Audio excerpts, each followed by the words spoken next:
In front of me is LENOVO Legion Tab Gen 3, and today I would like to show you how you can change display refresh rate.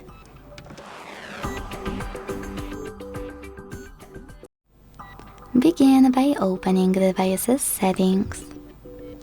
Now scroll down a tiny bit to click on Display.